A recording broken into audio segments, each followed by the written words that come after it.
பரபாஸ் யாரு? இயேசுவுக்கு பதிலாக விடுதலையாக்கப்பட்டவன். மத்தியா யாரு? யூதாசுக்கு பதிலாக சேர்த்து கொள்ளப்பட்டவன். பாருங்க, நல்ல கவனிங்க. இந்த பரபாஸ் யாரு பாருங்க. அவன் விடுதலை ஆவதை இயேசு கண்ணால பாக்குறாரு. அவர் நியாயப்படுத்தவே இல்லை, அவன் விடுதலை ஆகட்டும்ன்றாரு. அப்படின்னா என்ன அர்த்தம்? நான் இப்படி புரிஞ்சுக்கிறேன். ஏன் வாழ்க்கை நோக்கம் நிறைவேறி முடியுது? பரபாசின் மேல தேவன் ஒரு நம்பிக்கை வைக்கிறார். என்னன்னா, அவன் மனம் திரும்பி சுவிசேஷ வேலையை செய்வான் என்று அவன் மேல ஒரு நம்பிக்கை வைக்கிறார். ஆமென். நான் மறிக்க போறேன், ஆனால் நான் இல்லாத இடத்துல பரபாஸ் இருப்பான் என்று கர்த்தர் நம்பிக்கை வைக்கிறார். எத்தனை பேர் ஆமென் சொல்றீங்க? அல்லேலூயா. யூதாஸ் இல்லாத இடத்துல யூதாஸ் இல்லைன்னு வருத்தப்பட வேண்டாம், மத்தியா இருக்கிறான் என்று கர்த்தர் மத்தியாவின் மேல நம்பிக்கை வைக்கிறார். பரபாஸ் விடுதலை ஆகிட்டான், போய் பாவம் செஞ்சுட்டு குற்றம் பண்ணிட்டு இல்லை, அவன் மனம் திரும்பி விட்டான், மனஸ்தாபப்பட்டு விட்டான். ஒரு மெய்யான விடுதலை பற்றிய உணர்வு அவனுக்குள்ள வந்துருச்சு. அவன் பெற்ற விடுதலை இலவசமான விடுதலை.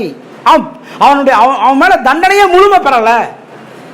அவன் பெற்ற விடுதலையினுடைய விலை மதிப்பை அவன் அறிந்து கொண்டான், உணர்வு அடைந்து கொண்டான்.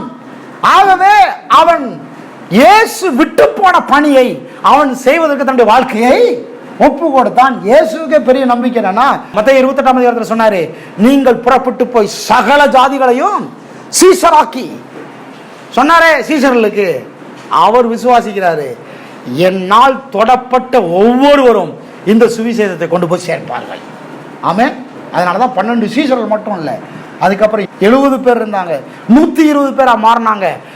ஆயிரக்கணக்கில் கொத்து கொத்தா ரட்சிக்கப்பட்டார்கள். பேதுருடைய ஒரு பிரசங்கத்துல 3000 பேர் ரட்சிக்கப்பட்டார்கள், இன்னொரு பிரசங்கத்துல 5000 பேர் ரட்சிக்கப்பட்டார்கள். ரட்சிக்கப்பட்டவர்கள் எல்லாருமே என்ன பண்ணாங்க? இந்த சுவிசேஷம் போய் சேர்வதற்கு காரணமா இருந்தாங்க. ஆமென். ரட்சிக்கப்பட்டவங்களே அப்படி காரணமா இருந்திருப்பாங்கன்னு சொன்னா, நான் சொல்றேன், பரபாஸ் நேரடியா பார்க்கறான், இலவசமான விடுதலை பெறான். அவர் விடுவிக்கப்பட வேண்டிய இடத்துல தன்னை விடுதலை செய்யறாங்க.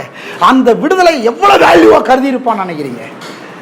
வேத ஆசிரியர் சொல்றாங்க, அவன் போய் பெரிய பிரசங்கியாளனா மாறினான், பெரிய ஊழியக்காரனா மாறினான்னு சொல்றாங்க. அப்ப இயேசு என்ன நம்பிக்கை வைக்கிறார்? பரபாஸ் இருக்கிறான் நம்பிக்கை வைக்கிறார். நான் சொல்றேன், யார் பரபாஸ்? நீங்க தான் பரபாஸ். யார் மத்தியா? நீங்க தான் மத்தியா. சொல்லுங்க, நான் தான் பரபாஸ், நான் தான் மத்தியா. ஆமென்.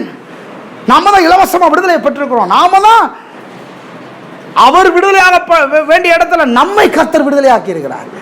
கர்த்தர் நம்ம மேல ஒரு பெரிய நம்பிக்கை வைத்திருக்கிறார். எதுக்காக?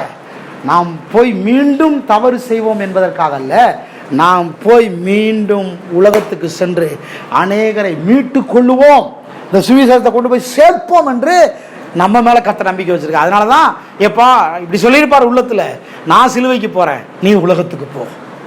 இத்தனை பேர் ஆமென் சொல்றீங்க? நான் பாடுபட போறேன், நீ உலகத்துக்கு போ. நான் மறிக்க போறேன், நீ உலகத்துக்கு போ. நான் அடக்கம் பண்ணப்பட போறேன், நீ உலகத்துக்கு போ. நான் உயிர் திறந்து பரவேறி போறேன், நீ உலகத்துல போய் என் ராஜ்யத்தின் வேலையை சிறப்பா செய். எத்தனை பேர் ஆமென் சொல்றீங்க? பரபாசுக்கு அதான், மத்தியாவுக்கும் அதான். மத்தியா யூதாஸ் இழந்த இடத்துல அவனை நியமிக்கிறாங்க. யூதாஸ் பெரிய பொறுப்புல இருந்தான், அந்த இடத்துல போய் மத்தியாவை நியமிக்கிறாங்க. மத்தியாவும் வேதம் சொல்லுது, அவன் நீதிமான், உண்மை உள்ளவன், உணர்வு உள்ளவனாய் தேவனுடைய ராஜ்யத்தின் சித்தத்தை அவன் செய்து முடித்தான். எத்தனை பேர் ஆமென் சொல்றீங்க? அப்போ கர்த்தர் நம்ம மேல ஒரு நம்பிக்கை வச்சிருக்கிறார். இலவசமான விடுதலை ஏன் தந்தார்? இலவசமான பதவி உயர்வை ஏன் தந்தார்? நம்ம எல்லாரும் கர்த்தர் மேல ஒரு நம்பிக்கை வைக்கிறோமே. என்ன நம்பிக்கை அது? கர்த்தர் எனக்காக யாவையும் செய்வார், கர்த்தரின் தேவைகளை சந்திப்பார், கர்த்தரை விடுதலையாக்குவார், இல்லையா? நம்முடைய நம்பிக்கை அவர் மேல. எதற்காக? நான் சொல்றேன், எல்லாவற்றையும் செய்வார்னு நம்பிக்கை வைக்கிறோமே, அவர் எல்லாவற்றையும் செய்கிறவராய் இருக்கிறார், ஒரு குறைவு இல்லாமல் நம்மை நடத்துகிறவராய் இருக்கிறார். ஏன் அப்படி இருக்கிறார்? ஏன்னு சொன்னா, அவர் நம்ம மேல ஒரு நம்பிக்கை வச்சிருக்கிறார். அவர் விட்டு போன பணியை நாம் செய்வோம் என்று. நீங்க செய்வீங்க. அல்லேலூயா, அல்லேலூயா. எத்தனையோ பெண் பரபாசுகள் வெளியே இருக்கிறாங்க, எத்தனையோ பெண் பிலாத்துக்கள் வெளியே இருக்கிறாங்க, எத்தனையோ பெண் மல்கூஸ்கள் வெளியே இருக்கிறாங்க. எல்லாரையும் மீட்டுக் கொள்வது உங்களுடைய என்னுடைய கடமை. இந்த ராஜ்யத்தின் சுவிசேஷம் கொண்டு போய் சேர்க்கப்படுவது நம்முடைய கடமை. நாம போய் சொல்லணும்.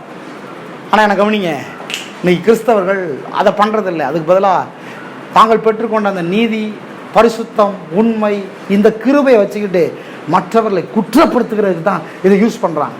பாவி, திருடன், பிரதர் பரபாஸ் திருடன், பேதுரு துரோகி, யூதாஸ் துரோகி. நான் சொல்றேன் ஓகே, எதுக்காக உங்களை ரசித்திருக்கிறார்? இந்த துரோகிகளை மீட்டுக் கொள்ளும்படியாக. இத்தனை பேர் ஆமென் சொல்றீங்க?